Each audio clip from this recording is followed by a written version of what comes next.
Digital loan scam, आवाम को कर्जों के जाल में फंसाकर लूटने वाले भेड़िए बेनकाब। बोल की काविशें बारावर साबित हो गईं, ऑनलाइन कर्ज माफिया के गिर्द घेरा तंग हो गया है।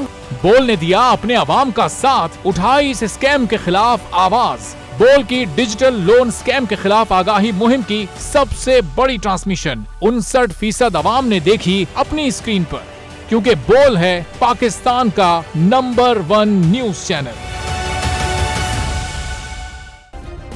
सब्सक्राइब करें और बेल दबाएं ताकि कोई खबर रह न जाए।